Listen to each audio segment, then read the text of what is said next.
Hello and नमस्कार दोस्तों। आज की डेट है 11 मार्च 2024 और हम यहाँ पे वेरियस न्यूज़पेपर, वेरियस वेबसाइट से और डिफरेंट कोचिंग इंस्टीट्यूट से जो भी प्रीलिम्स पर्सपेक्टिव से इम्पॉर्टेंट आर्टिकल्स होते हैं, यहाँ पे हम उसको डिस्कस करते हैं। तो बिना देरी करे, क्योंकि प्रीलिम्स बस पहुँच ही रहा है और आपके पास इतना टाइम भी नहीं होगा, तो बस आप स्पीड थोड़ी सी बढ़ा लीजिए। माना कि वीडियो थोड़ी सी स्लो होती है जिससे सबको समझ में आए, तो आप थोड़ा 1.5x की स्पीड में देख सकते हो, जिससे जल्दी से जल्दी आपका जो लेक्चर है वो कंप्लीट हो जाए और आपका रिवीजन भी हो।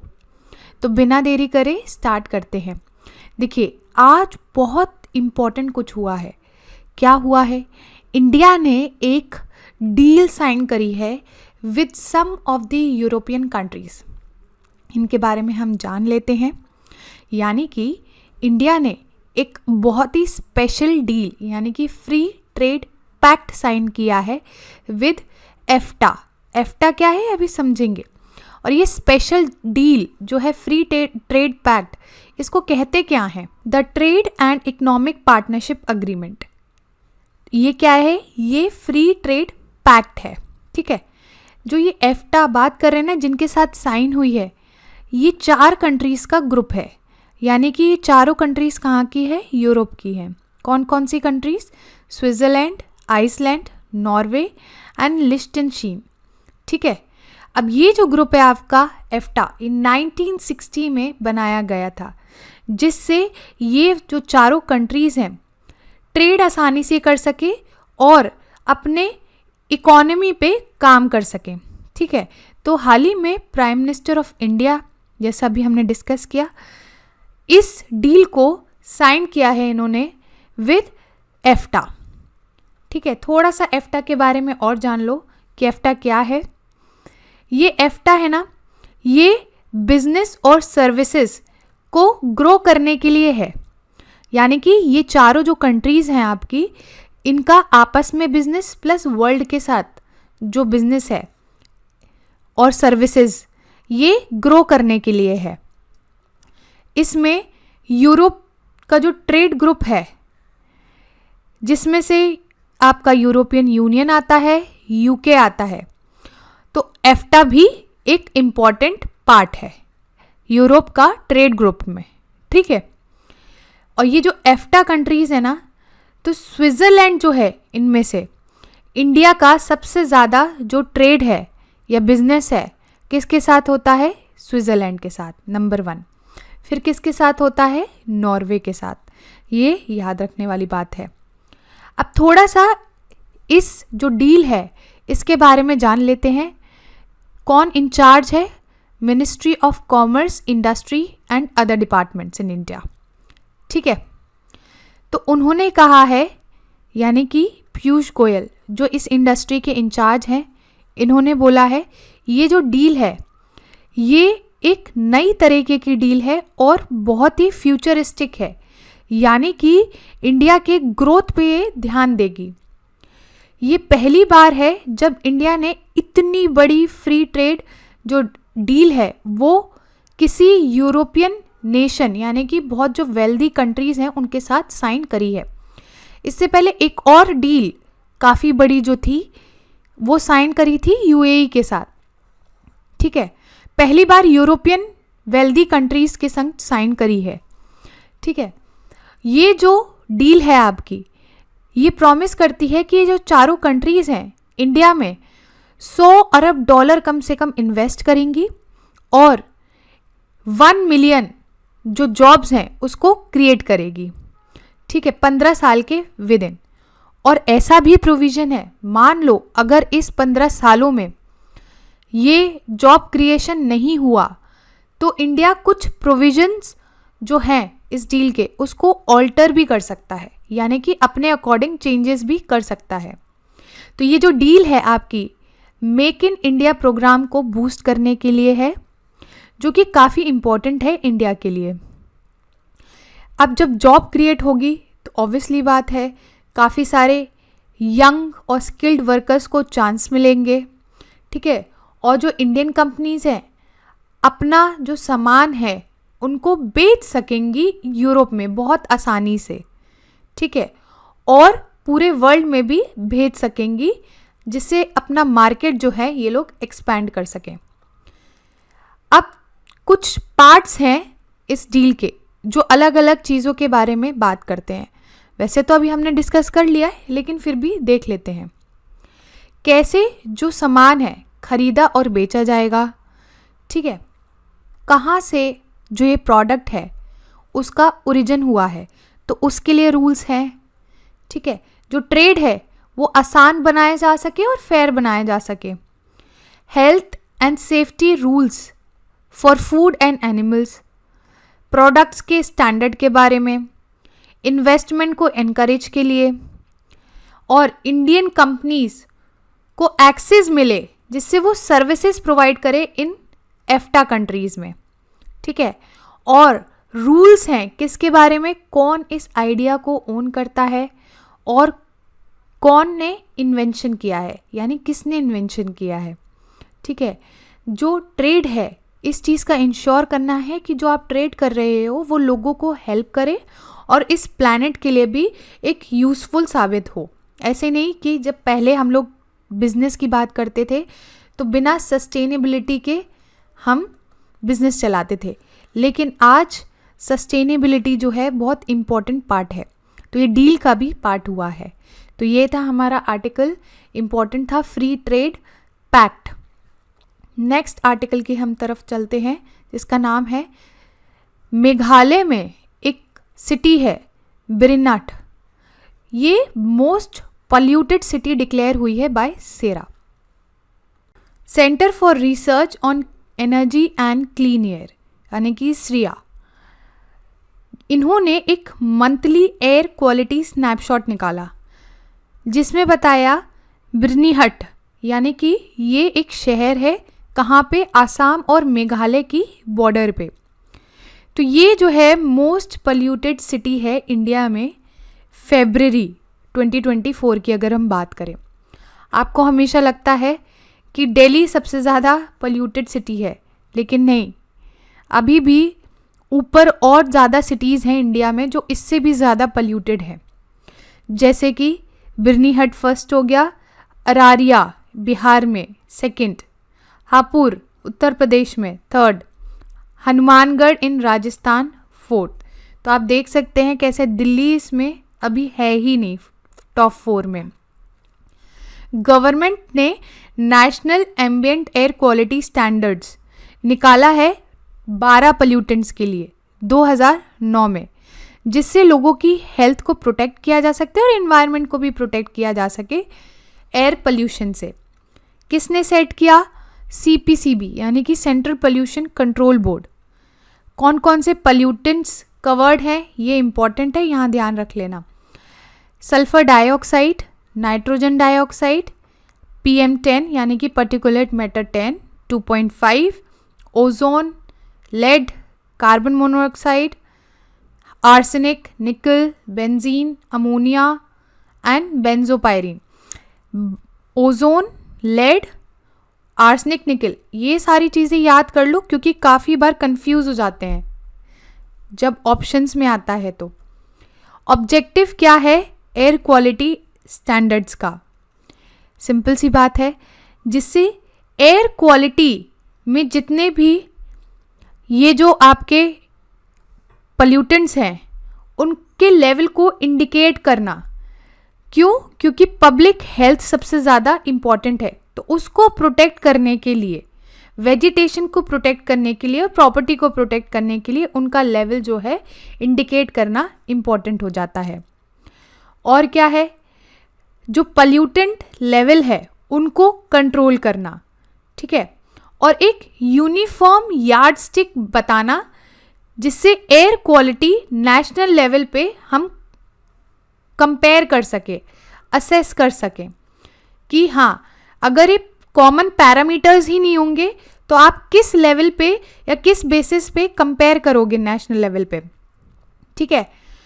और ये क्या इंडिकेट करेगा कि मॉनिटरिंग जितने भी प्रोग्राम्स हैं उनकी नीड है।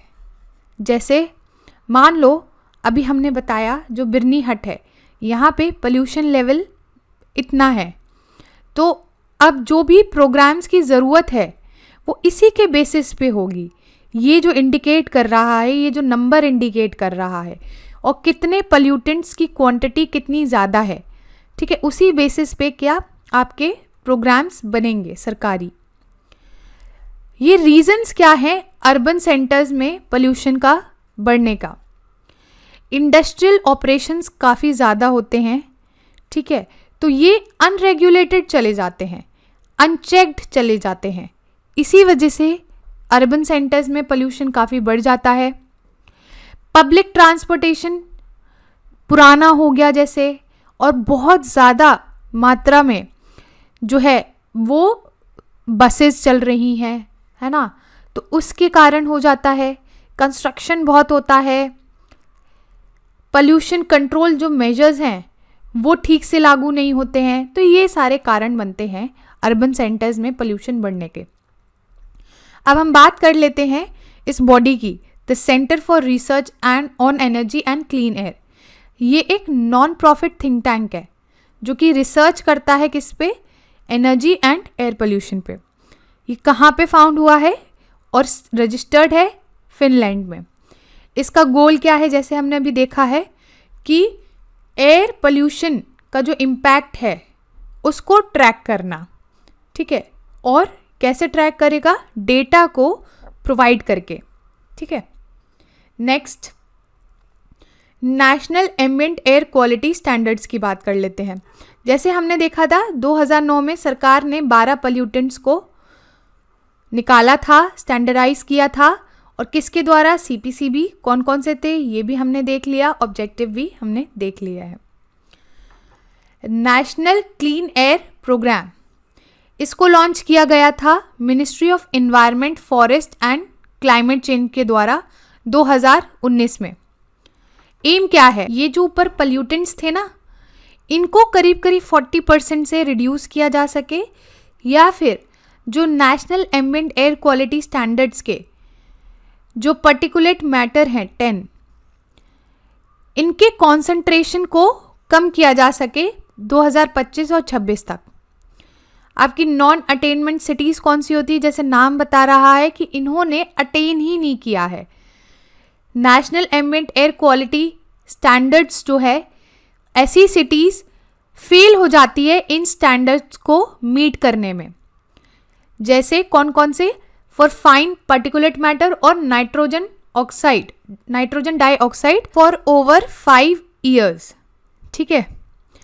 अब पार्टिकुलेट मैटर 2.5 क्या होता है? बहुत ही छोटे छोटे जो ये फाइन पार्टिकल्स होते हैं जिनका डायमीटर 2.5 माइक्रोमीटर से भी कम होता है। इनको ऐसे डिटेक्ट नहीं किया जा सकता बिना इलेक्ट्रॉन माइक्रोस्कोप के। ये बहुत ही ज़्यादा डेंजरस होते हैं क्योंकि ये लंग्स में चले जाते हैं और ब्लड सिस्टम में हमारे एंटर कर जाते हैं, जिसकी वजह से जो हमारा रेस्पिरेटरी सिस्टम होता है या कार्डियोवैस्कुलर सिस्टम होता है वहाँ पे जाके ये हानि पहुँचाते हैं और बहुत सारे डिजीज़ेस और कैंसर का कारण भी बनते हैं। तो ये था हमारा आर्टिकल। नेक्स्ट आर्टिकल हमारा मीज़ल्स और रूबेला से संबंधित है। इंडिया को अभी हाल ही में measles and rubella champion award मिला है। किसके द्वारा? MR partnership. ये एक मल्टी एजेंसी प्लानिंग कमेटी है। किस किस की? American Red Cross, World Health Organisation और बहुत सारी ऑर्गेनाइजेशन मिला के ये MR पार्टनरशिप बनी है। मीज़ल्स क्या होते हैं? देखो, मीज़ल्स ना एक वायरस के थ्रू होते हैं जो कि इन्फेक्टेड पर्सन के खांसने या छींकने से फैलते हैं। सेम गोज विद रूबेला, ये भी वायरस के थ्रू होते हैं और खांसने छींकने से होते हैं। लेकिन इसमें क्या होता है? चेहरे पे, पूरे बॉडी पे छोटे छोटे छोटे छोटे ऐसे रेड दाने हो जाते हैं और रैशेस टाइप के कुछ हो जाते हैं। ये काफ़ी ज़्यादा डेंजरस है और ह्यूमंस जो है ओनली नोन होस्ट है, यानी कि अभी एनिमल्स में ये डिजीज़ नहीं पाया गया है या फिर एनिमल्स के थ्रू ये ट्रांसफ़र नहीं होता है। ये जो आपके डिजीज़ है मीज़ल्स और रूबेला, ये दोनों अगर वैक्सीन लगा दी गई तो इन डिजीजेस को प्रिवेंट किया जा सकता है। तो ये जो MR वैक्सीन है ये पार्ट किसकी है? इंडिया के यूनिवर्सल इम्यूनाइजेशन प्रोग्राम की, जो कि 2017 से चल रहा है। नेक्स्ट आर्टिकल है हमारा किनमेन आइलैंड से रिलेटेड। किनमेन आइलैंड कहाँ पे है? चाइना और ताइवान के बीच में, यानी कि यहाँ पे जैसे चाइना के ये मेनलैंड है, यहाँ पे मैप में देखो तो ये है, ठीक है, क्यूमॉय और मात्सू आइलैंड। जैसे ये ताइवान है आपका और ये मेनलैंड चाइना, इसके बीच में है ताइवान स्ट्रेट। तो ये जो किनमेन है, किनमेन एक प्रिंसिपल आइलैंड है जो कि 12 छोटे छोटे किनमेन आइलैंड से बना हुआ है। वैसे तो इनको ताइवान जो है एडमिनिस्टर करता है, लेकिन चाइना हाल फिलहाल क्या कर रहा है? स्टेटस को यहाँ पे चेंज करने की कोशिश कर रहा है। लेकिन ताइवान ने चाइना से बोला कि भैया यहाँ पे अभी स्टेटस को चेंज मत करो। ये जो आइलैंड्स हैं ये काफ़ी हिली हैं और रॉकी एरियाज़ हैं। इनका क्लाइमेट जैसे आप जानते हो, आइलैंड है तो मॉनसूनल सब ट्रॉपिकल टाइप का क्लाइमेट है। ये जो आइलैंड्स हैं ये मेन बैटल ग्राउंड था किसके between? Communist and national parties in China. फिर जब नेशनल पार्टीज ने विड्रू कर दिया 1949 में, तो ये जो है आपका आइलैंड ये ताइवान ज्यूरिडिस करने लग गया। तो ये था हमारा आर्टिकल किनमेन आइलैंड से रिलेटेड। नेक्स्ट आर्टिकल है रेमिशन of duties and taxes on exported products scheme. पहले स्कीम के बारे में थोड़ा सा जान लेते हैं कि स्कीम क्या है। एग्जाम्पल की हेल्प से समझते हैं। मान लो आप एक शर्ट बनाते हो और बेचते हो, ठीक है। अब इस शर्ट को बनाने में कुछ ना कुछ आपको मटेरियल लगेगा, ठीक है, जैसे क्लॉथ लगेगा, है ना, धागे लगेंगे, मशीन्स लगेंगी, जो चीज़ें भी लगेंगी वो इस शर्ट्स बनाने में, उसको हम बोल देंगे इनपुट, ठीक है।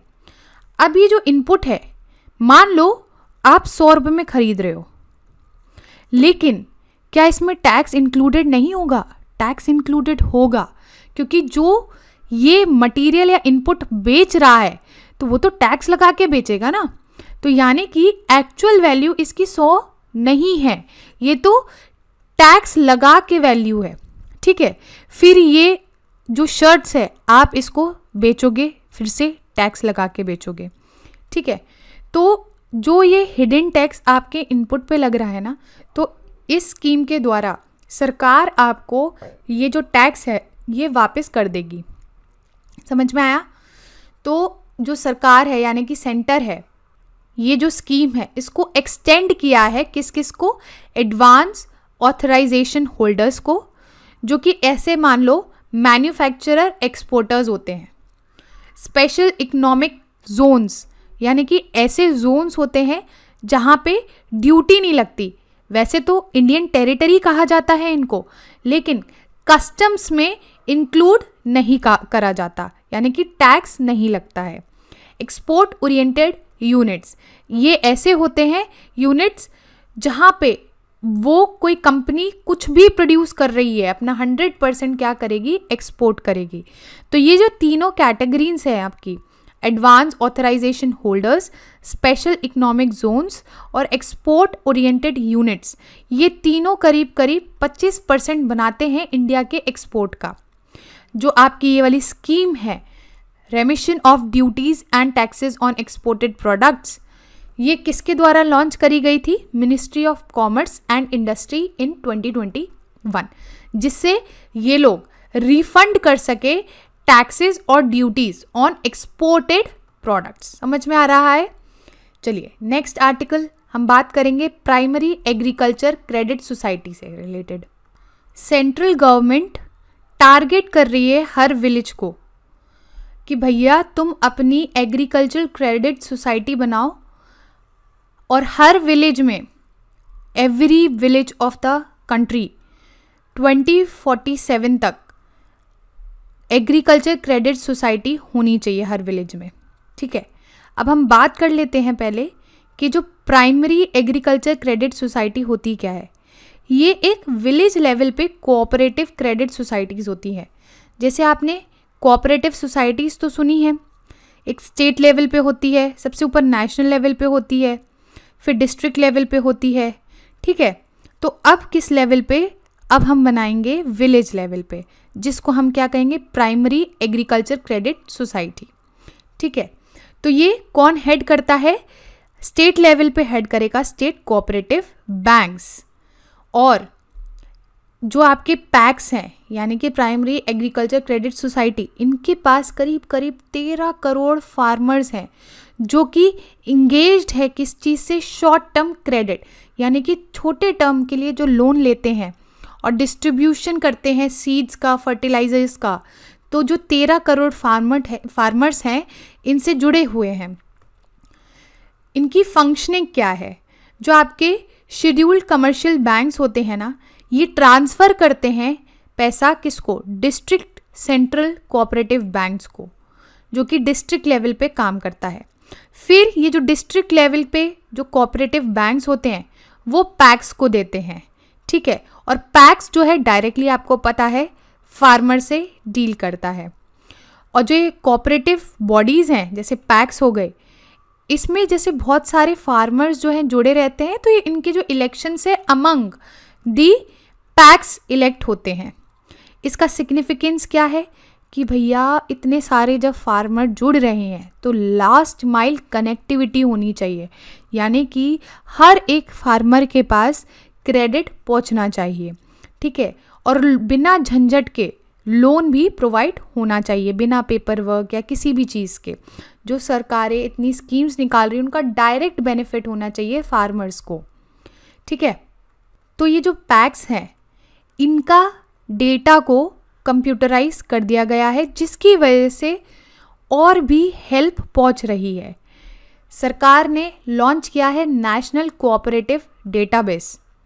अब ये क्या है, देखो अगर एक प्रॉपर डेटाबेस होगा ना, तो जो भी लॉन्च करने में प्रॉब्लम आ रही है स्कीम्स, या फिर लोन डिसबर्स करने में प्रॉब्लम आ रही है, यहाँ पे सॉल्व हो जाएगा। अगर डेटा ही नहीं है प्रॉपर तो फिर कैसे प्रॉब्लम सॉल्व होएगी, नहीं होगी, है ना। तो ये जो आपका नेशनल कोऑपरेटिव डेटाबेस है ये 3 फेज़ में लॉन्च हुआ है। जैसे फर्स्ट फेज़ में तो सिंपल मैपिंग की जाएगी या तो आइडेंटिफाई किया जाएगा 2.64 लाख सोसाइटीज़ को 3 डिफरेंट सेक्टर्स में। कौन कौन सी, एक तो पैक्स हो गया, डेयरी हो गया, फिशरीज हो गया। सेकेंड फेज में क्या होगा, जो नेशनल फेडरेशन, स्टेट फेडरेशन और स्टेट कोऑपरेटिव बैंक्स और district central cooperative banks, urban cooperative banks वगैरह जितने भी हैं, इनसे डेटा कलेक्ट किया जाएगा। थर्ड फेज में क्या होगा, डेटा को मैप किया जाएगा 8 लाख प्राइमरी कोऑपरेटिव सोसाइटीज़ से, जो कि बची हुई कैटेगरी से बिलोंग करेंगे। शुरुआत में हमने 3 ही सेक्टर्स को इम्पोर्टेंस दी है, पैक्स हो गया, डेयरी हो गई और फिशरीज हो गई, ठीक है।